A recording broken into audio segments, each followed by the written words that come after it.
Hi, I'm Nick Weir, and I'm on a tour of England meeting people whose lives are completely consumed and dominated by the cars and machines they love.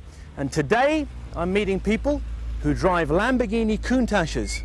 But it's a mirage, because not one of these lovely machines is the real thing. They're all perfect replicas.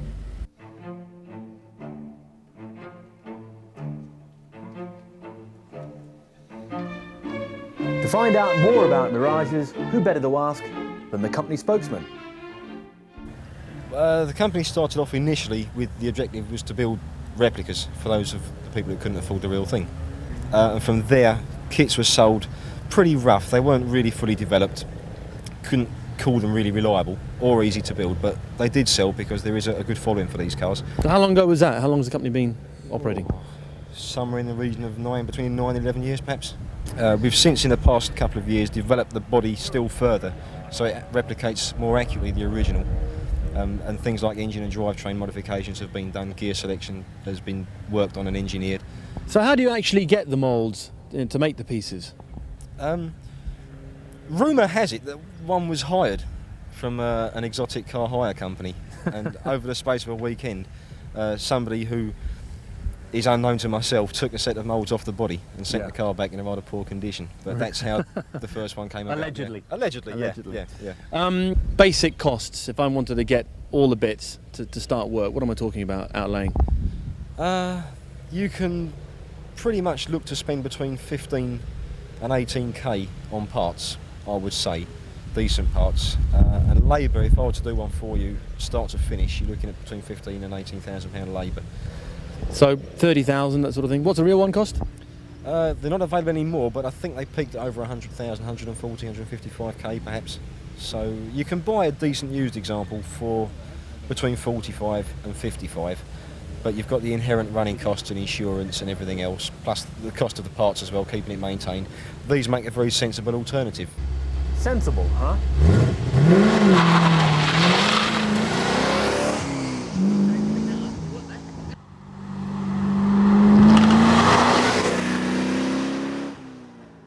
Right, now, this car, they're all special, but this car is very special, and the owner is John. John, can you just come in here for a second? And now the reason, first of all, you're a very proud man, because you just finished it, haven't you? Yes, just finished it. How long has it been completed? 2 or 3 weeks. And this is the first trip out, you told me earlier? First real trip, yes. And is it running? Yes, just about. Nothing's fallen off yet. It's absolutely superb. The colour is fantastic. How long did it take to make that? It's about 18 months, yeah. Are you going to do another one? Certainly not. No I intention? didn't have any grey hair when I started. For the petrol heads at home, how many horsepower? It's about 375 brake horse. Lovely. And who cleans it? I clean it, or my son cleans it. It's for his pocket money. His son cleans it. He never cleans it. His son cleans it. He's told me. Right, enough of the chit-chat. Let's go burn some rubber.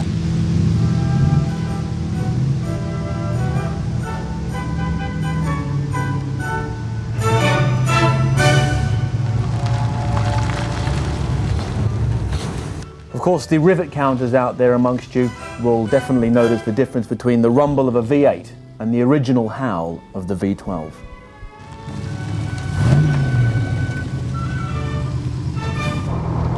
So Naz, we've talked about the cars stationary, and they look beautiful. They look like they're doing 100 miles an hour when they're standing still. But what do they actually like to drive? Well, to drive, I mean, it all depends on the type of engines you put in there, really. But this has got so much power, it's just like the real thing.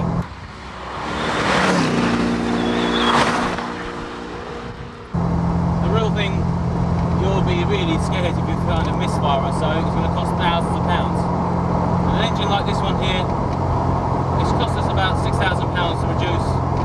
Everything's relatively cheap on it, but the performance figure is so high. This is running about 350 brake horsepower, and it can top up plus 160 miles an hour. Really? But not on public roads, officer.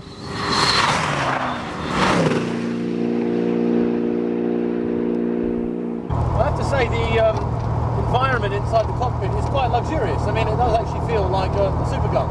It is a supergun. Well, you sit in a sort of a very stretched, position sort of thing. Yeah. I'm afraid it's really catered for people under 6 foot. Yeah. Well, I'm 6'6", and my knee is actually probably in the camera shot.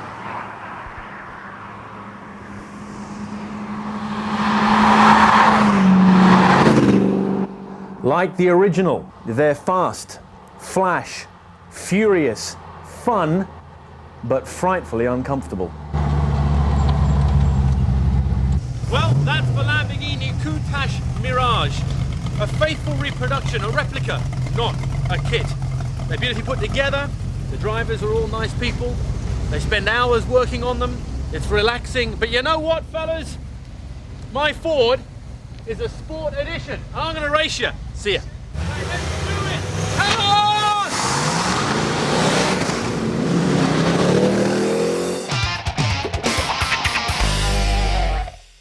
The days when buying an estate car meant having to put up with a noisy, lumbering vehicle whose main concern was to carry large loads with very little comfort for the driver and passengers, thankfully, are long gone. These days, manufacturers go to great lengths to produce estate cars as good as saloons, with the added advantage of being able to open up the tailgate and throw your gear in the back. Well, for the past few years, the most desirable estate cars have been from BMW and Mercedes, the 5 Series and the E-Class estates. And these two are the latest offerings, the BMW 540 Touring and the Mercedes E430 estate, both top-of-the-range cars. So if you had the near £50,000 that both of these cars would cost to buy, where would your money go? Would it go to Bavaria or would it go to Stuttgart? Well, let me help you decide.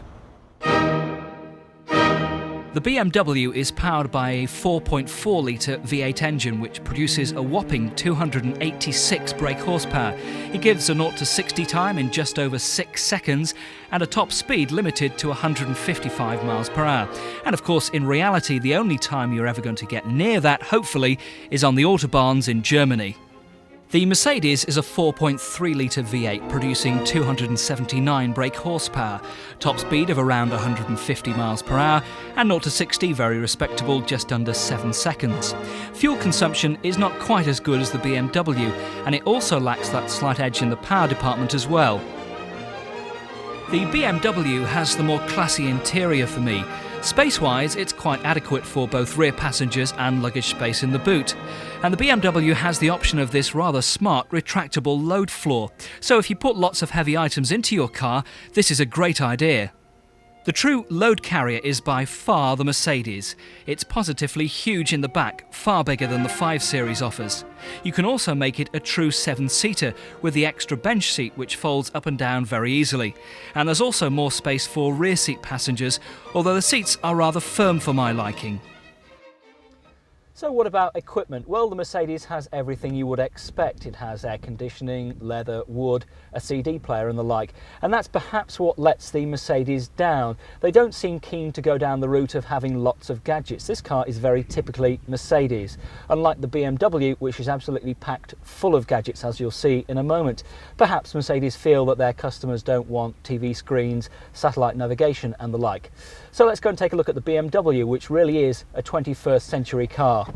Now, I must point out that this 540 Touring, despite its £45,000 price tag, does not come as standard with the gadgets I'm about to show you. Firstly, the TV screen acts as a menu for just about everything: the speed control, fuel consumption, range, and the controls for the radio. But then you get into the really fun parts, things like the satellite navigation, the television with teletext, and the controls for a GSM mobile phone. I did try out satellite navigation yesterday on a quick route, and it worked very well and was very easy and quick to use. The television with teletext, again, you can only use the television, see the television when the car is stationary and you have the gear selector in park, but it does work very well. You can tune into your favourite TV programmes, catch up with the latest news and sport on teletext. Now, as I mentioned before, the gadgets on this 540 Touring are extras, and they mount up to a whopping £9,000 on top of £45,000, so it's an awful lot of money. But the most important thing with a car like this is how it drives. So let's see, shall we?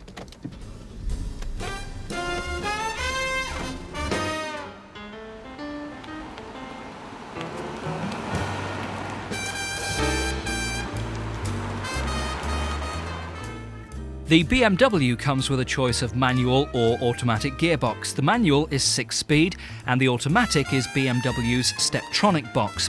What's Steptronic? Well, it's basically a semi-automatic gearbox. You can drive with the box in D, then simply flick it over and you're in sport mode and change up and down manually, and it really works very well, and personally I love it, it's excellent. There really is a fantastic amount of power in the BMW, and even when you're pushing it hard, fuel consumption is still good for what is a big engine and a V8 at that. The steering, perhaps for me, is a little light and vague at times, and you can't throw the car around like you would a sports car. The ride, though, is what you'd expect from a BMW. It's soft, it's supple, and the suspension is excellent. So, how does the Mercedes drive on the road? Well, the suspension is firm rather than soft, and it doesn't quite involve you enough in the way that the car drives. Steering, again, is a little light and vague at times, but there's plenty of power there. This really is a car that's ideal for cruising on the motorway at speed, and if you can get it up on the Autobahn, all the better. Now, you also have the choice of an automatic gearbox on the Mercedes. There's no manual option, and there's certainly no semi-automatic version like on the BMW, and that really is a big disappointment on a car like this. Mercedes, for some reason, seem reluctant to go down the route of introducing a semi-automatic gearbox, and that really is a great shame. One item which I really miss on both the new 5 Series and the E-Class, which we found on both of the previous models, are the centre armrests. As I say, it is only a small thing and it's a silly little thing, but I used to find them both incredibly useful. The BMW used to have 2 armrests on either of the front seats, and the Mercedes E-Class, the old model, used to have a great big thing in the middle there, which was really comfortable and really useful. Both of the cars these days prefer to go for these cubby box come armrests, which are really no good as armrests and aren't particularly useful.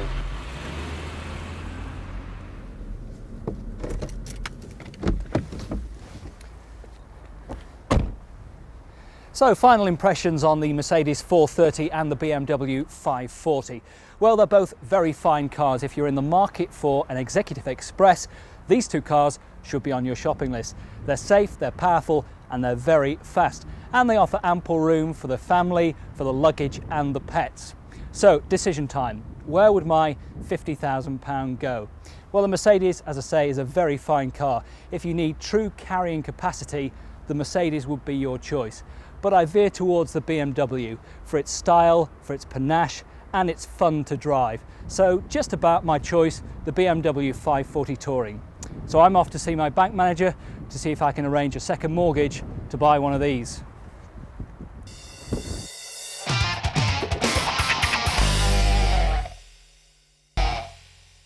Come on, you can do it.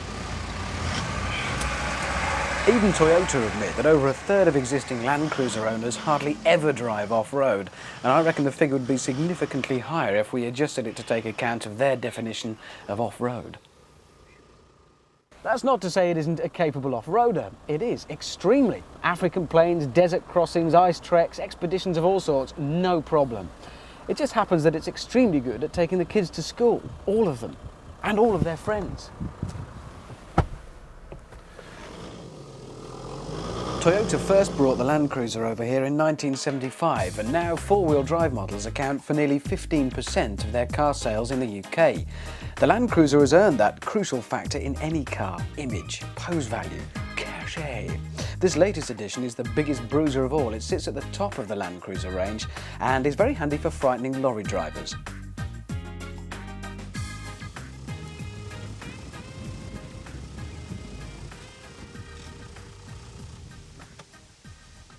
With a name like Amazon, you know it's going to be big, but it's getting to grips with just how big that really boggles the mind.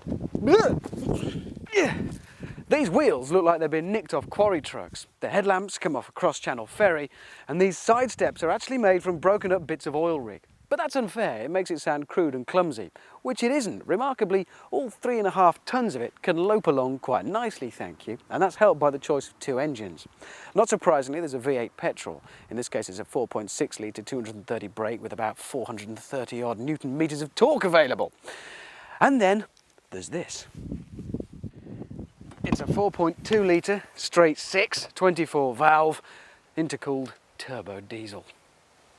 Yummy. But please, just because it's diesel, don't think wheezy old taxi or cheesy old oil burner. Think big beefy truck. Think Oh, don't think at all. Just listen. Because this thing sounds gorgeous. Oh God, I like a diesel.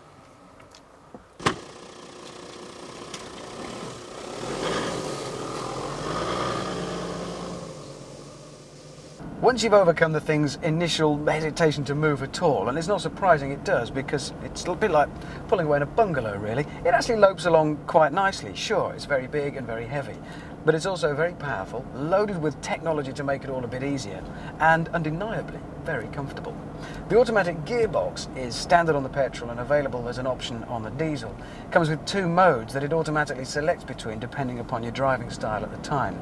And it also has various technical gizmos to make sure it dips the power in between changes, which is a good idea because it's going to stop it throwing the powertrain into orbit with all that torque.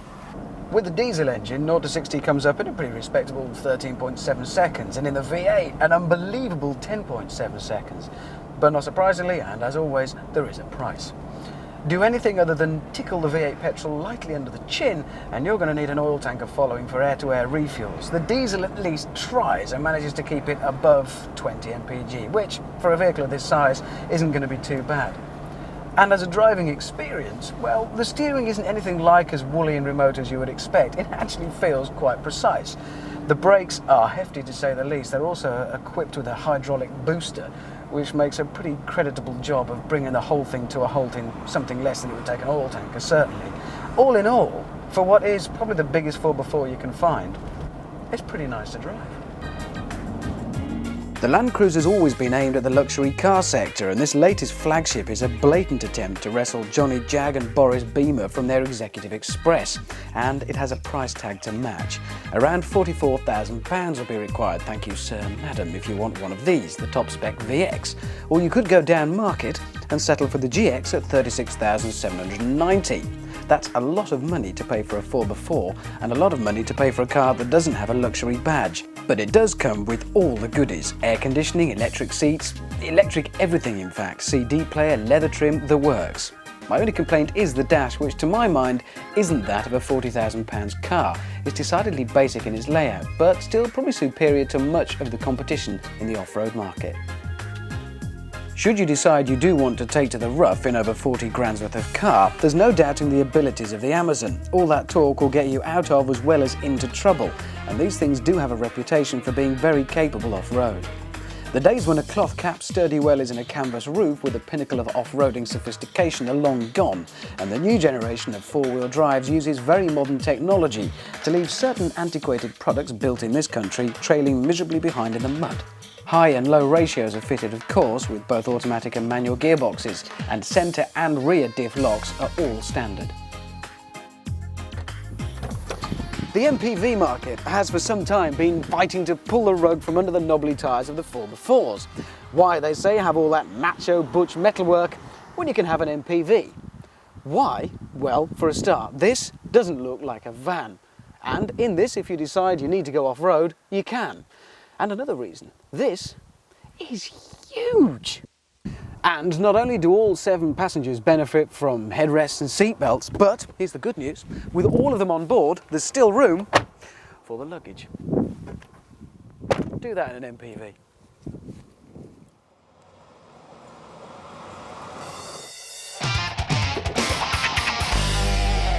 Welcome back to Build the Car Right. Today's the day. Today's the day we stick the engine in it. We have actually a slight problem because we're a little bit short of headroom. So what I'm going to have to do is drop the car down off these stands onto the floor and pop it onto its wheels. Now hang on, where are the wheels? Right, these are the wheels and tyres that are fitted. Look at these. Proper performance, 15-inch alloys with a low profile tyre on it.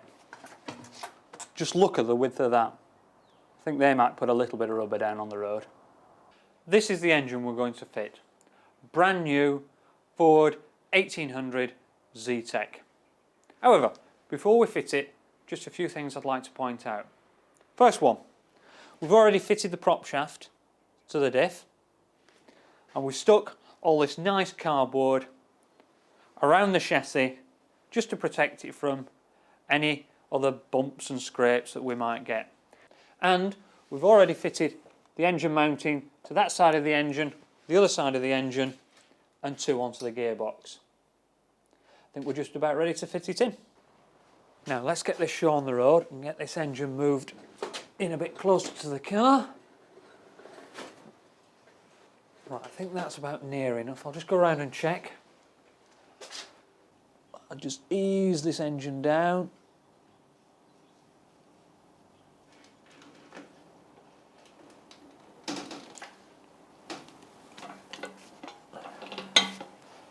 I'll go back and see how that is.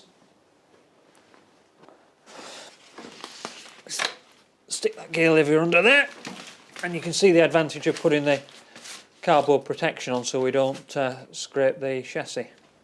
Right, I think I'll go and lower it down a bit further now.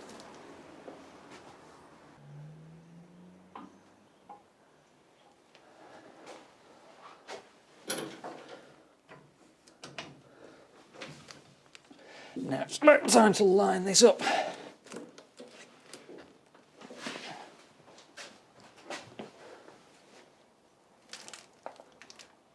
At last it's beginning to look like a car.